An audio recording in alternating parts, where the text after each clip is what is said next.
Hey guys, what's going on? James here, and in this video today, we're going to continue talking about some of the players that the Buccaneers have had top 30 visits with leading up to the 2025 NFL Draft. Today, we're going to be taking a look at the couple of pass rushers that the Bucs have had visits with so far to this point as of the recording of this video on April 8th. First is Georgia outside linebacker Muel Williams. That was reported by Mike Garafolo. Next is UCLA outside linebacker Fei Oladio. That was reported by Ryan Fowler of ESPN. Finally, we have Texas A&M outside linebacker Nick Scorton. That was reported by Ryan Fowler. So let's go ahead and dive into it, starting off with Muel Williams coming in here out of Georgia. The Buccaneers have had interest in Georgia, Alabama-esque players recently. Tyke Smith, Chris Braswell are a couple examples of that. And Muel Williams is a interesting prospect. Comes in at number 27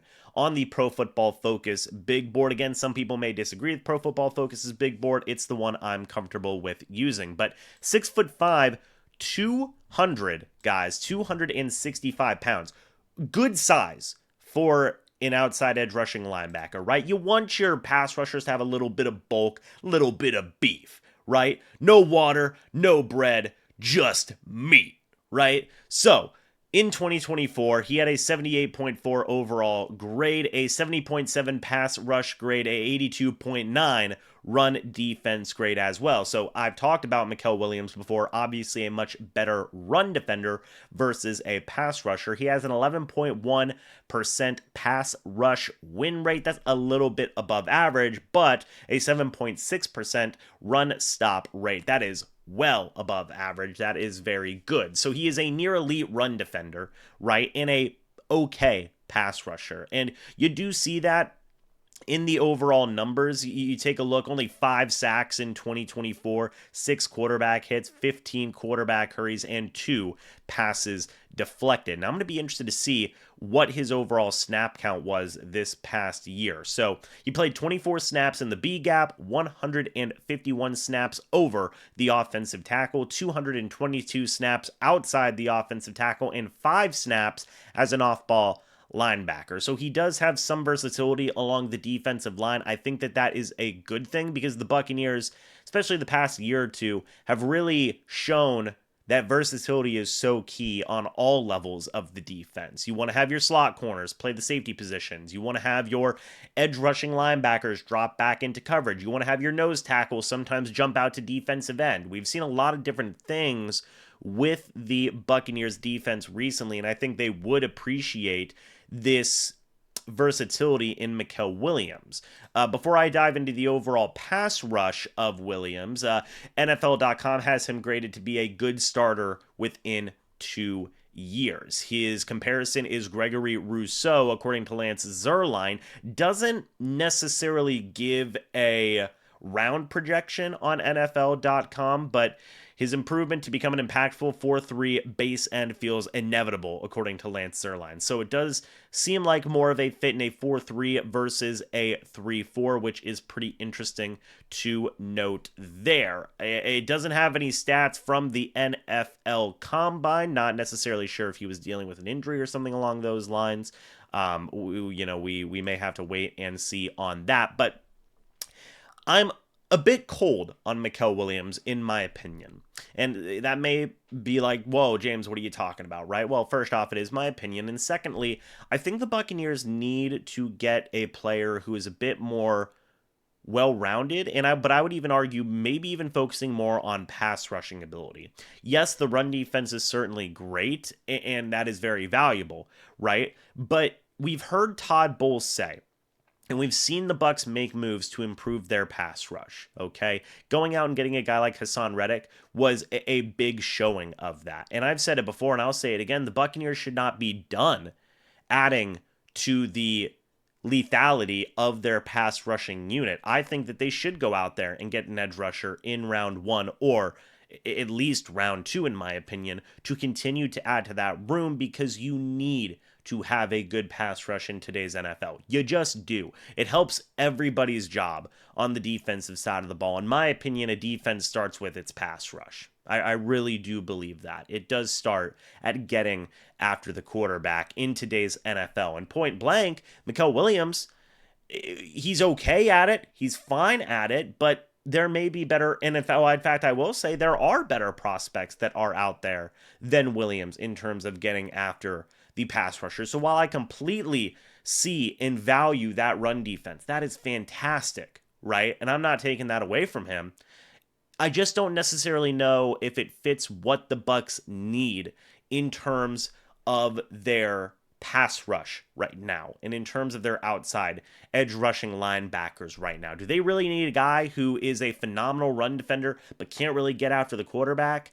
In my opinion, no. I do believe they are still looking to fix that pass rushing problem, and I think that they should focus on that going forward. But Mikael Williams very well may be a first-round prospect here coming up, with the Buccaneers holding the 19th overall pick, and maybe they do take a guy like Mikael Williams. Again, not my decision, right? So the Buccaneers may say, hey, we love Mikael Williams' run-stopping ability. We value that more than his pass-rushing ability, because we think that Hassan Reddick, Chris Braswell, and Yaya Diaby are going to carry the load with that. We want to have Mikael Williams come in here as more of a run-stop specialist. Might be an option there. Next, we have coming in is Fei Oladio, coming in out of UCLA, 112th ranked prospect on Pro Football Focus's big board. Interesting there. So much like the wide receiver room, the Buccaneers are casting, I would say, a bit of a wide net in terms of where they are bringing in these guys. Now, according to NFL.com, he's graded out to be eventually an average starter here at the NFL level, according to Lance Zierlein. 20 reps on the bench press, a 36.5-inch vertical jump, and a 10-foot broad jump. Again, didn't run the 40-yard dash, didn't do a few of the agility drills in there as well. But he does come in at 6'3", 250 pounds. So the Buccaneers, this is the second guy I've mentioned here where, hey, a little bit of a bulkier guy, right? A little bit of a bigger guy. So the Buccaneers are looking to build a little bit of beef there. But you take a look at the Pro Football Focus numbers here, Fei Oladio is very similar to Mikael Williams. A 78.6 run defense grade, that's great, but a 65.6 pass rush grade, a 10.6% pass rush win rate, however, and that's slightly above average, a 9.3 run stop rate, that's near the best in college football, right?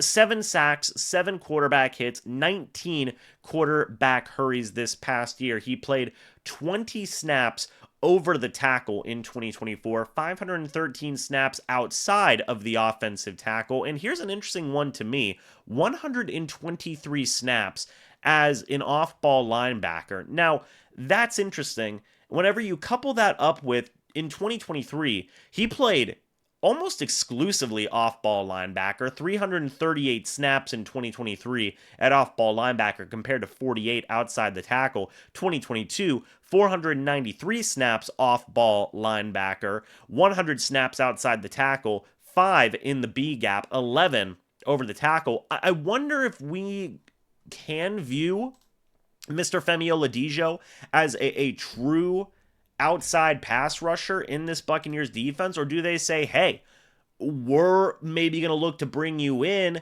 as an inside linebacker, maybe an option, or, right, maybe they say, hey, we don't want you to focus as much as a pass rusher. We want you to be an outside linebacker for us, but we want you to be more of a run stopper and a guy who can drop back into coverage. Remember, the Bucs love versatility. They've dropped Anthony Nelson back into coverage in the past. They've dropped Joe Tryon-Shoyinka back in coverage in the past. Heck, they've even dropped Vita Vea back in coverage in the past as well. So that does kind of spark a thought in my brain whenever I look at those snap counts there, like, yeah, Fei Oladio can rush the passer a little bit.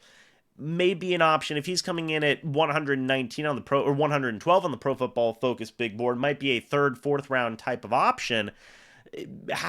Could he be used as a little bit of a pass rusher? Yes, but an inside linebacking run stopper, an outside rushing linebacker, but he drops back into coverage pretty much more than any of the other outside linebackers. It's an interesting conversation. It is, in my opinion. So, while I don't love the purpose of Fei Oladio as a pure pass rusher, whenever I do think of the versatility of this Todd Bowles defense, I do wonder, like, in my brain, it's like, do they have some interesting stuff cooked up for him if they do draft him? It's an interesting conversation. Let me know your guys' thoughts and opinions about that down in the comments section. Finally, we have Texas A&M linebacker Nick Scorton coming in. Nick Scorton is the 33rd ranked player on Pro Football Focus's big board. Again, another big outside edge rushing linebacker, 6'4", 285 pounds coming in here. And folks, this is a name that I think may very well be under consideration for pick number 19. I will also concede that, yes, I think Mykel Williams could very well be in there at pick number 19 as well, an option for the Buccaneers at pick number 19. Honestly, give me Nick Scorton over a Mykel Williams at the, well, hold on a minute. A pass rush grade of 80.6. Okay, that's the best pass rush grade we've seen so far up to this point. A run defense grade of 74.4. The worst run defense grade we've seen out of these three prospects so far to this point, but honestly, still not a bad, well above average run defense score to this point. A pass rush win rate of 17%, better than Mykel Williams and better than Fei Oladio, and a 7.3 run stop rate. It's pretty darn good as well, right? So Nick Scorton's checking off a lot of boxes for me, okay? Seems like he's a good pass rusher, a good run defender, great pass rush win rate, great, well, above average, decently above average run stop win rate, okay? Whenever you take a look at the overall NFL.com lookings, will become a good starter within 2 years, according to NFL.com. Lance Zierlein compared him to Trey Hendrickson. I know how much people have been loving Trey Hendrickson so far to this point, right? A lot of people still want the Bucs to trade for Trey Hendrickson. Here's the thing that bothers me, though, guys. Here's the thing. 12 games played last year, okay? Only 4 sacks, 4 hits, 28 quarterback hurries, which is far and away the best that we've seen so far. He also had 28 going back to 2023. 1 pass batted in 2024, 3 in 2023. The lack of production in 2024 does worry me. Now, he did have 8 sacks in 2023, 6 hits in 2023 as well. And that quarterback hurry is insane. Nick Scorton can obviously get after the quarterback, okay? He played 15 snaps in the B gap this past year, 39 snaps over the tackle, 500 snaps as an outside of the tackle, I should say, and 4 snaps off ball. 2023, 677 snaps outside, 17 snaps off ball, 6 over the tackle, 1 in the B gap. So he is obviously a very traditional outside edge rushing type of linebacker that could, in my opinion, be a very solid fit to the Bucs in their 3-4 style of defense. In my opinion, out of these 3 guys so far to this point, yes, the lack of production is worrying to me in that 2024 season. I would take Nick Scorton out of these 3. I would. If you had the option to get Nick Scorton at, say, pick 19, I wouldn't be mad at that pick. Now, don't get me wrong. I wouldn't be mad if Mykel Williams was the pick as well at pick 19. But in my opinion, it would make more sense for what I think the Buccaneers are looking for if they did decide to go with a guy like Nick Scorton. You see the ability there. He can get after the quarterback like nobody's business, man. I mean, again, 28 quarterback hurries, dude. 28 quarterback hurries. That is just absolutely fantastic. There's no other way to put it. Now I actually want to see. I want to see what is going on with Mykel Williams and Nick Scorton. I want to see if we can compare the two real quick, guys. So Mykel Williams, 20.7 years old. Nick Scorton is coming in at 20.6 years old. So he's a month younger than Mr. Mykel Williams. Mykel Williams is 6'5", 265 pounds. Nick Scorton, 6'4", 285. That's some beef right there. That is some beef right there. Mykel Williams, 5 sacks, 6 quarterback hits, 15 quarterback hurries, 2 passes batted down. Nick Scorton, 4 sacks, 4 quarterback hits, 28, nearly double the amount of quarterback hurries than Mikel Williams in 2024, and 1 pass batted down. So really, the stats are very similar. A 70.7 pass rush grade, however, from Mikel Williams in 2024, 80.6 for Nick Scorton. Nick Scorton had a 74.4 run defense grade. Mikel Williams is at an 82.9. So really, also Mikel Williams, 11.1% pass rush win rate. Nick Scorton's at 17%, so 6% better. 7.3% run stop rate for Nick Scorton, a 7.6 run stop rate for Mikel Williams, so only a 0.3% difference there. This may be a pick your poison type thing. Hey, do you want run defense or do you want pass rush? Give me pass rush, because I still feel that's something the Buccaneers need. I really do believe that. I do. So I would still take Nick Scorton. Who would you guys pick? Would you pick Mikel Williams? Would you pick Nick Scorton? What do you guys think about the potential versatility of Fei Oladio that has popped up in my head? Would love to hear your guys' thoughts and opinions about that as well. But guys, thank you so much for watching this video. Hope y'all enjoyed. As always, guys, I will see you all in the next video or the next live stream. But until then, and as always, guys, goodbye for now, and go Bucs.